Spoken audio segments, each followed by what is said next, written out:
बोलिए भारत माता की। मुझे दिख रहा है आपका उत्साह, आपके जो चमक है उसका एहसास कर सकते हैं। आपके साथ साथ जो जिलों से जुड़े हैं वो भी भारत माँ की जय बोलेंगे। जरा यहाँ की आवाज वहां तक भी जाएगी, तो बोलिए भारत माता की, भारत माता की। आज के इस मुख्यमंत्री रोजगार उत्सव कार्यक्रम में मेरी कैबिनेट में मेरे साथी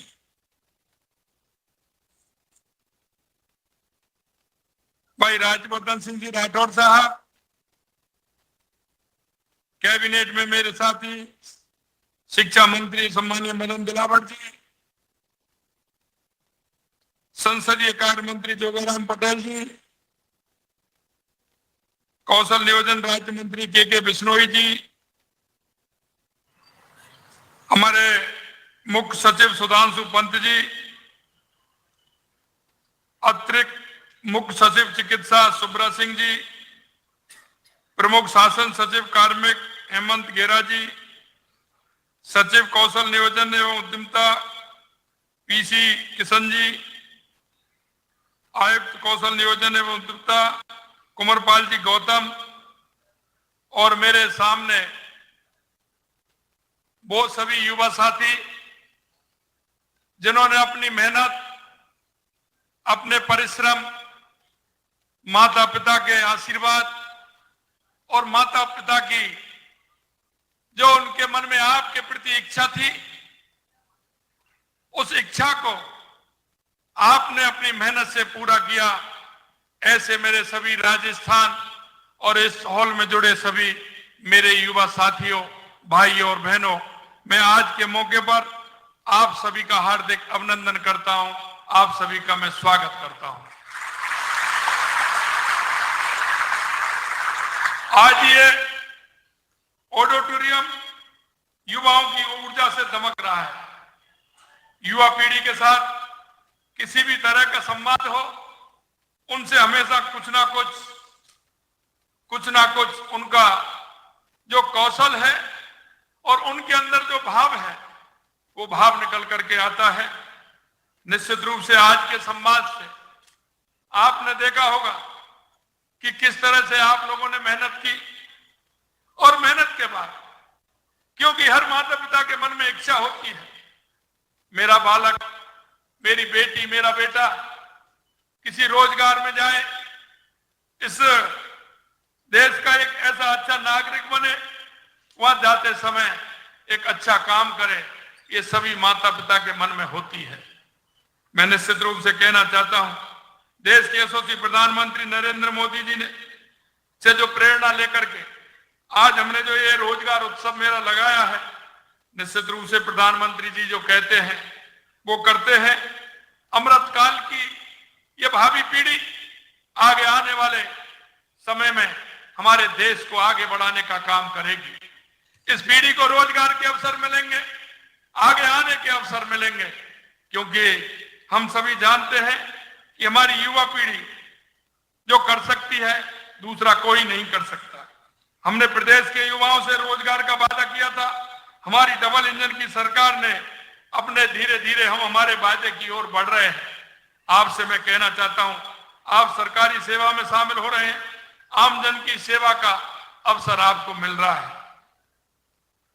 सरकार का उद्देश्य लोक कल्याण, जन कल्याण एवं आपके सहयोग से हम लोगों की सेवा किस तरह से कर सकें। हमारे मन में एक भाव होता है, और भाव यह होता है कि हम किसी न किसी रोजगार से लगे, लेकिन उसके साथ साथ एक बात और आपके कंधों पर आती है। ये कंधों पर तो जब आती है जब युवा हमारा 18 साल का होता है। 18 साल का होता है तो उसे मत देने का अधिकार मिलता है, लेकिन मत देने के अधिकार के साथ साथ कुछ कर्तव्य भी हमारे होते हैं।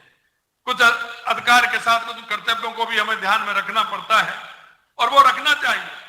हम चाहते हैं कि हमारे युवा उन कर्तव्यों को भी ध्यान करें, क्योंकि जब हम 18 साल का हमारा युवा होता है उसको मत देने का अधिकार मिलता है, एक सरकार चुनने का अधिकार मिलता है। लेकिन उसके साथ साथ अपने राष्ट्र के प्रति कर्तव्य क्या है, हमारे समाज के प्रति कर्तव्य क्या है, हमारे माता पिता के प्रति कर्तव्य क्या है, हमारे बड़ों के प्रति कर्तव्य क्या है, हमारे गुरुओं के प्रति कर्तव्य क्या है, आने वाले छोटे भाई बहनों के प्रति हमारा कर्तव्य क्या है। जिस सेवा में हम गए हैं उस सेवा में हम बैठ करके जो काम करना चाहते हैं उसमें हमारे कर्तव्य क्या है।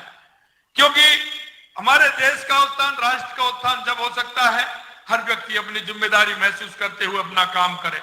हम यही नहीं कि किसी क्षेत्र में आकर के हमारे देश की सीमाओं पर जो लड़ रहे हैं जवान वो हमारी रक्षा करते हैं, लेकिन मैं आपसे कहना चाहता हूं जो जिनको काम मिला हुआ है, जो राष्ट्र के काम में दक्षता अपनी पूरी निभाते हैं, उससे भी हमारा राष्ट्र मजबूत होता है।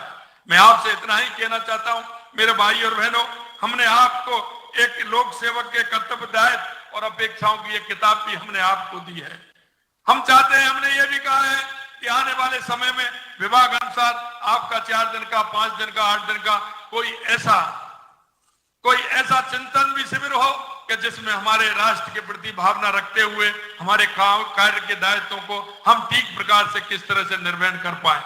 मुझे आज इस बात की खुशी है कि मुझे पता है, क्योंकि मैं आप वाली इस लाइन से निकला हूं, मैंने भी बीएड करके मैं मास्टरी के लिए, मैं अध्यापक की नौकरी के लिए मैंने खूब प्रयास किया। मैं भी आपकी तरह झोला लेकर के निकलता था, फॉर्म भरने जाता था। मैं जानता हूं जब घर से निकलते हैं माता पिता की, परिवार की क्या इच्छा होती है। और मुझे पता है आपको जैसे ही नियुक्ति पत्र आया होगा, आपके घर में ही नहीं, आपके पड़ोस में ही, आपके रिश्तेदारों में हमारी माता, हमारी बहनों ने किस तरह से आपने जब नियुक्ति पत्र दिखाया होगा, उनके मन में किस तरह का भाव होगा। ये एक व्यक्ति नहीं जुड़ता है, हमारा परिवार इससे जुड़ता है। परिवार के अंदर एक जिज्ञासा भी पैदा होती है। आपके भाव से आने वाली जो हमारी पीढ़ी, हमारे छोटे भाई बहन हैं, उनको भी आत्मबल मिलता है, उनको भी एक आशा की किरण नजर आती है, उनको हम क्या संदेश दे सकते हैं। मैं आपसे इतना ही कहना चाहता हूं, हम परिवार के अंदर रहते हैं, हम सारी बातों को हम जानते हैं, सारी बातों को हम महसूस करते हैं, लेकिन जब बात आती है तो हम एक उंगली करते हैं तो 4 उंगली हमारी तरफ आती है। मैं आपसे यही कहना चाहता हूं कि जब हम किसी की तरफ एक उंगली उठाते हैं तो उन 4 उंगलियों को भी देख लिया करो कि वो अपनी तरफ आती हैं, तो हमसे जनता की, सरकार की, हमारे भाइयों की हमसे क्या अपेक्षा है। दूसरा, मैं आपसे एक बात और कहना चाहता हूं कि आप जब इस क्षेत्र में आ गए तो हम सभी का दायित्व बनता है, हम सभी ऊपर वाले की तरफ देखते हैं। ऊपर वो क्या कर रहा है, ऊपर उसकी क्या है, ऊपर वाले के साथ देखिए, उनके ऊपर वाले जो काम कर रहे हैं निश्चित रूप से अच्छा काम करके उनका अनुसरण करके हम भी ऊपर जाना चाहते हैं। ये भाव भी हमेशा आपके पास होना चाहिए। लेकिन उसके साथ साथ एक दायित्व और भी है, जो हमारे पीछे बाहर खड़े हैं, हमारे छोटे भाई बहन हैं, उनको हम क्या संज्ञा देना चाहते हैं, ये भी हम सभी को सोचना है। क्योंकि एक परिवार में जब हम रहते हैं तो परिवार से ही बहुत कुछ सीखते हैं। परिवार में अच्छा काम करते हैं, हमारे किसी भाई को अवार्ड मिलता है, हमारी बहन को अच्छा काम करने के लिए अवार्ड मिलता है, तो हमें उससे भी सीखना चाहिए, उसको भी अनुसरण हमें करना चाहिए। लेकिन कुछ ऐसे भी होते हैं जिनको उनकी सेवा के कारण उनको किस तरह का उनका होता है, कहीं कोई निलंबित होता है तो कहीं किस तरह से पकड़ा जाता है, तो जरा उनकी तरफ भी देखें।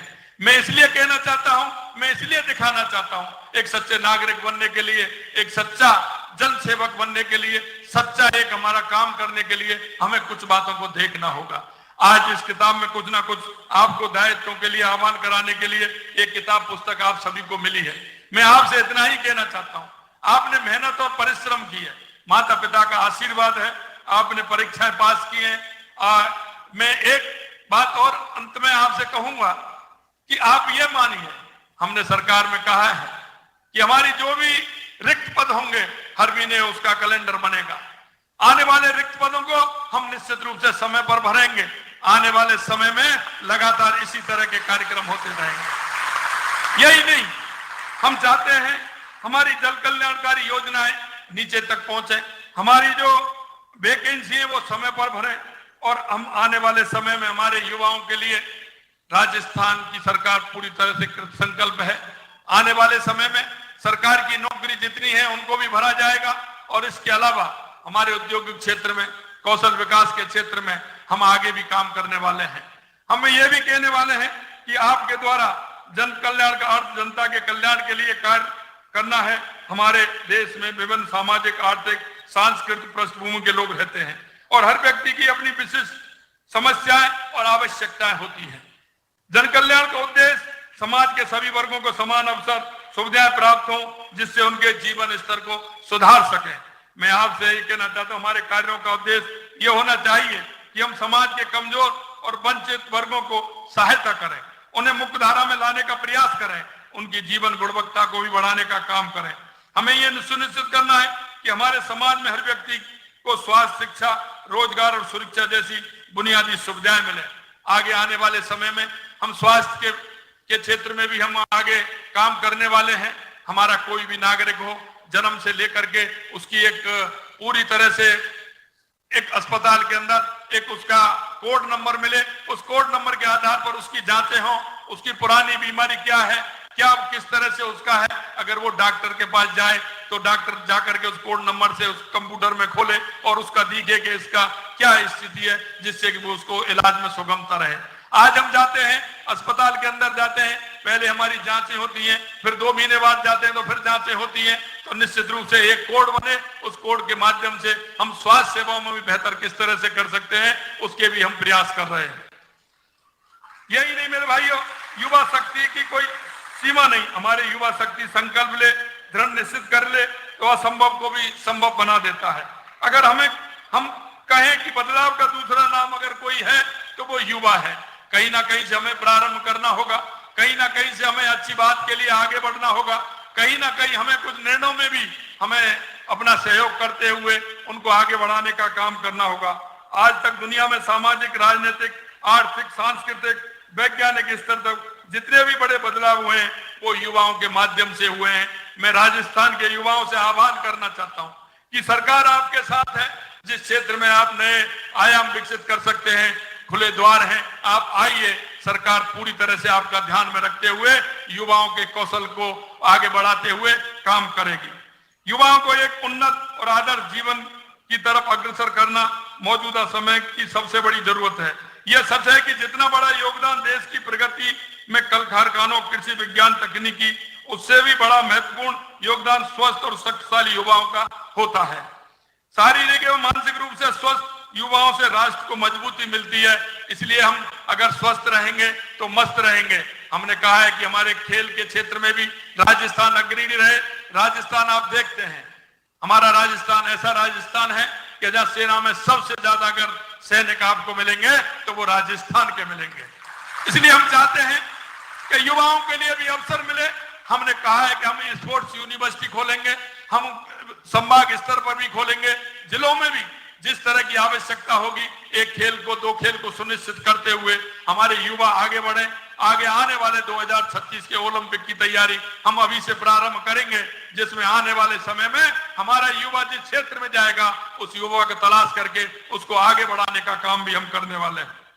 हमारा ध्येय है युवाओं को अच्छी शिक्षा मिले, रोजगार मिले, प्रतिभाओं को उनका हक मिले, उनका हक कोई दूसरा नहीं मार सके, इसके लिए भी हम सुनिश्चित कर रहे हैं।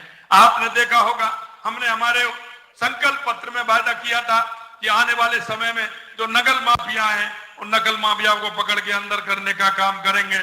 मैं आपको विश्वास दिलाता हूं, जितने नकल माफिया अंदर हुए हैं अभी और बड़े बड़े आने वाले हैं। किसी भी तरह की कोई कोर कसर नहीं छोड़ी जाएगी। उनको किसी भी कीमत पर, जिन्होंने हमारे युवाओं के साथ कुठाराघात किया है, जिन युवा मेहनत करते हैं उनको सपनों को चकनाचूर करने का काम किया है, ऐसे लोगों को किसी भी प्रकार से बख्शा नहीं जाएगा।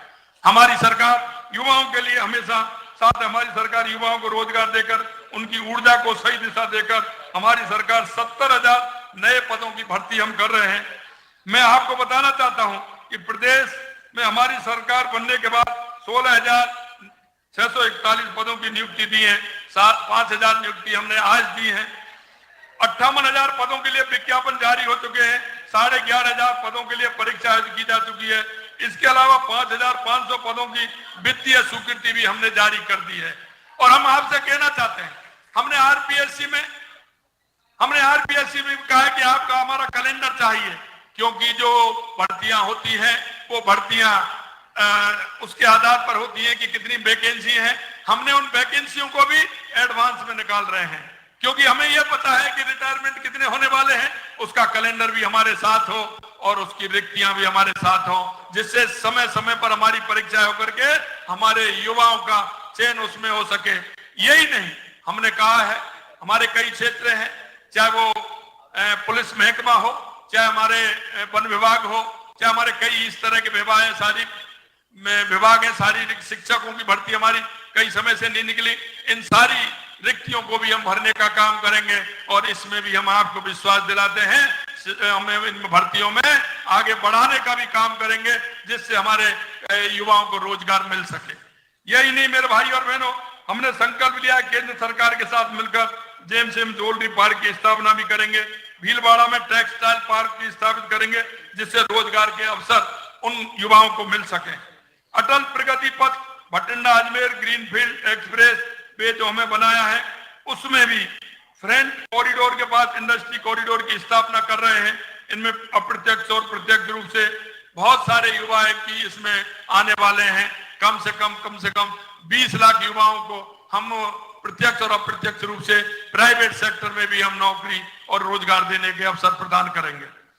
400 करोड़ रुपए के निवेश के साथ रोजगार अथवा स्वरोजगार के अवसर प्रदान करने के लिए हैंडीक्राफ्ट पार्क की स्थापना करने जा रहे हैं, क्योंकि राजस्थान के अंदर हैंडीक्राफ्ट का बहुत बड़ा काम है। मैं आपको कहना चाहता हूं, हमारे भाई और बहनें उनको एक अवसर इस बात के लिए भी दें कि वो नौकर नहीं, नौकर रखने वाले बने। हम छोटा सा काम, हमारा पहली सिद्धि हमारी एक होती है, लेकिन जब हम सिद्धि पर चढ़ते हैं तो आखिरी सिद्धि के लिए भी हमें चढ़ना पड़ता है।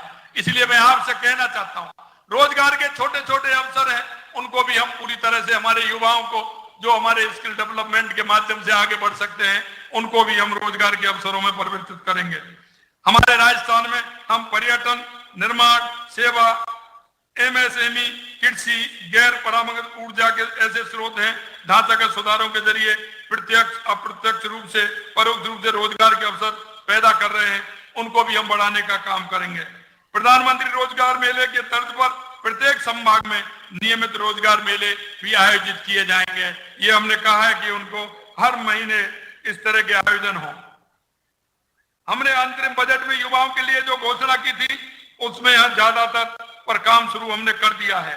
प्रदेश के युवाओं की ऊर्जा एवं उनके out of the box ideas का समाज, प्रदेश एवं देश की उन्नति में सार्थक योगदान हो तथा उसके साथ ही उन्हें अपने सपने साकार करने की समुचित अवसर मिले। इस दृष्टि से जयपुर, बीकानेर, भरतपुर एवं उदयपुर में अटल इनोवेशन स्टूडियो की स्थापना भी हम करने जा रहे हैं। इसमें सॉफ्टवेयर कोडिंग, रोबोटिंग, फेब लैब एवं मल्टीमीडिया बीपीएक्स संबंधी विश्व स्तरीय सुविधाएं उपलब्ध होंगी। युवाओं की काउंसलिंग और मार्गदर्शन के माध्यम से निजी क्षेत्र में उनके स्वर्णिम कैरियर निर्माण के लिए प्रदेश के समस्त संभाग मुख्यालयों पर युवा साथी केंद्र स्थापित करेंगे। आज जिन नवनियुक्त कर्मियों का अभिनंदन किया गया है, वे राजस्थान के एक महत्वपूर्ण अंग बनने जा रहे हैं। राज्य के विकास में आपका महत्वपूर्ण योगदान रहने वाला है। मुझे उम्मीद है कि आप अपना सर्वश्रेष्ठ देकर माता पिता, परिवार, गांव, कस्बे, शहर को गौरवान्वित करेंगे। इसके साथ राज्य का नाम भी आप रोशन करेंगे। ऐसा कर आप खुद के ही नहीं बल्कि करोड़ों प्रदेशवासियों के सपने पूरे कर सकते हैं। इन सपनों को पूरा करने में पूरी निष्ठा और समर्पण के साथ काम करेंगे। मैं आपसे कहना चाहता हूं, डॉक्टर एपीजे अब्दुल कलाम कहते थे कि सपने वो नहीं होते जो नींद में देखे जाते हैं, सपने वो होते हैं जो आपको सोने नहीं देते। ये सपने आपको आगे ले जाने का काम करते हैं। इस मंच के माध्यम से मैं ये संदेश देना चाहता हूं कि फर्जीवाड़ा करने वाले सावधान रहें, क्योंकि प्रदेश में सरकार बदल गई है और युवाओं के हितों पर कुठाघात करने वाले लोगों को किसी कीमत पर नहीं बख्शा जाएगा। अंत में आपसे कहना चाहता हूं, कठिन परिश्रम और लगन का कोई विकल्प नहीं है और आप सबने अपनी मेहनत से ये मुकाम हासिल किया है। मैं युवाओं के लिए रामधारी सिंह दिनकर की एक कविता कहकर के अपनी बात समाप्त करूंगा। है कौन विघ्न ऐसा जग में, टिक सके आदमी के मग में, खम ठोक ठेलता है जब नर, पर्वत के जाते पांव उखड़, मानव जब जोर लगाता है, पत्थर भी पानी बन जाता है। मुझे पूरा विश्वास है कि आप सभी लोग राजस्थान के विकास में, राजस्थान के विकसित राजस्थान बनाने में आपकी महत्वपूर्ण भूमिका रहेगी। अंत में इतना कहना चाहता हूं कि आपको जो एक किताब मिली है, जरा उसको एक बार आप सभी पढ़ेंगे और इन किताब को पढ़ेंगे तो निश्चित रूप से आपके जो दायित्व हैं, आपका जो काम है, सरकार की जो अपेक्षा है, वो आपको उसमें मिलेंगे। क्योंकि सुगम जो रास्ता होता है वो हमारे व्यवहार के कारण होता है, हमारे नियमों के पालन के द्वारा होता है, पारदर्शिता के कारण होता है, ईमानदारी के कारण होता है, समयबद्धता के कारण होता है। और कुछ काम ऐसे होते हैं जिन पदों पर आप हैं उसमें कुछ गोपनीयता भी रखी जाती है, जनसेवा और संवेदनशीलता से भी होता है। उत्तरदायित्व हमें उसका किस तरह से भान करना है ये भी हमें सिखाता है। कार्य के प्रति प्रतिबद्धता भी होती है कि हमें किस तरह से काम करना है और हमेशा सीखने को हमें तत्पर भी रहना है। क्योंकि मैं आपसे कहना चाहता हूं, मैंने अभी बजट का मेरा काम चल रहा है, मैंने युवाओं को भी बुलाया, मैंने किसानों को भी बुलाया, महिलाओं को भी बुलाया, आम जन को भी बुलाया, अलग अलग विभागों को भी बुलाया। क्योंकि कोई भी व्यक्ति पूर्ण नहीं होता है। आपका एक सुझाव राजस्थान को अग्रणी बना सकता है, आपका एक अच्छा सुझाव राजस्थान को विकसित राजस्थान बना सकता है। इसलिए मेरे भाई और बहनों, मैं आपसे यह कहना चाहता हूं कि आपके अच्छे सुझाव, ऐसा नहीं है कोई कि 70 साल का 80 साल का बुजुर्ग ही अच्छे सुझाव दे सकता है। मेरे यूथ भी, युवा भी, मेरी बहनें भी, मेरे भाई भी एक राजस्थान के लिए अच्छा सुझाव दे सकते हैं, मेरे युवाओं के लिए भी अच्छा सुझाव दे सकते हैं। निश्चित रूप से आपका अच्छा सुझाव हमें मान्य होगा। उसको अच्छा सुझाव अगर आएगा तो हम राजस्थान में उसको मान्य करते हुए आगे हमारे राजस्थान को विकसित बनाने के लिए, राजस्थान को मजबूत बनाने के लिए हम उस सुझाव को आपके सहयोग भी लेंगे और उस सुझाव पर आपके काम भी करेंगे। मैं आपसे अंत में इतना ही कहना चाहता हूं, सहयोग और टीम वर्क की भावना से हम काम करते हैं। ये राजस्थान की सरकार है, ये युवाओं के लिए समर्पित सरकार है। आने वाले समय में आपको और भी झलक दिखेगी। आने वाले समय में उन भाइयों को और उन बहनों को जो सरकार से आशान्वित हैं, मैं आपसे कहना चाहता हूं मेरे भाई और बहनों, वो आशा और उम्मीद पर हमारी सरकार निश्चित रूप से पूरी तरह से प्रयास करेगी कि जो युवाओं ने सपना देखा है उस सपने को पूरा करने का काम हम करें। अंत में मैं इतना ही कहना चाहता हूं कि हमारा जो कर्तव्य है, हमारा एक नागरिक होने का कर्तव्य है, उसमें थोड़ा सा मैं आपसे निवेदन करना चाहता हूं मेरे भाई और बहनों। पंडित दीनदयाल उपाध्याय जी कहते हैं, अंत्योदय अंतिम पंक्ति में जो व्यक्ति खड़ा है, अंतिम पंक्ति में जो व्यक्ति खड़ा है, जिसको सरकार से और समाज से आवश्यकता है, जो आपकी तरफ देख रहा है, आपकी तरफ उसका मन है, मैं आपसे इतना ही कहना चाहता हूं कि आप हमारे देश और प्रदेश के नागरिक होने के नाते हम सभी का कर्तव्य बनता है कि उनकी तरफ हम देखें। मेरे मोहल्ले में, मेरे गांव में, मेरे वार्ड में, मेरे अपार्टमेंट में ऐसा कौन सा व्यक्ति रह रहा है जिसको आवश्यकता है। मुझे पता है कि मुर्गी के लिए तकुआ का घाव बहुत बड़ा होता है। हमारा एक जब हम देखते हैं समाज के अंदर, हम माता पिताजी को देखते हैं, हमारे पढ़ाने के लिए, हमारे योग्यता के लिए रात के अंधेरे में किसी के घर जाते हैं, आपकी पढ़ाई के लिए, हमारे काम के लिए, वो किस तरह से किसी से सूद पर पैसा लेकर के आते हैं कि रात में किसी को पता भी नहीं चले, लेकिन आपकी इच्छाओं को वो पूरा करते हैं। हर युवाओं की माता पिता इच्छा को पूरा करते हैं। हम सबका दायित्व बनता है कि वो समाज में एक भाईचारा, समाज में एक टीम वर्क के आधार से काम करें और ऐसे लोगों का जो अंतिम पंक्ति में खड़े हैं उनको सहारा देने का काम हम कर सकते हैं। ऐसे लोगों का सहारा दीजिए। अस्पताल में उनको क्या आवश्यकता है, कोई बीमार भाई है तो, कोई रोजगार के अवसर ढूंढ रहा है तो हम स्किल डेवलपमेंट से लेकर के हम किस तरह से उसके काम कर सकते हैं। हमारी बहनें, हमारे प्रधानमंत्री जी ने लखपति दीदी बनाने का के लिए लक्ष्य लिया है 3 करोड़ का। हमारी कोई ऐसी बहन है जो आगे बढ़ करके काम कर सकती है। हमारी प्रधानमंत्री स्वरोजगार योजना की स्कीम ऐसी है कि हम किसी भी व्यक्ति को बिना किसी उसके हम बैंक से पैसा दिला करके उसके जीवन में खुशहाली ला सकते हैं। ऐसी बहुत सारी केंद्र की और राज्य सरकार की योजना है जिनको थोड़े से आपके प्रयास से उस घर में एक अच्छी खुशहाली आ सकती है।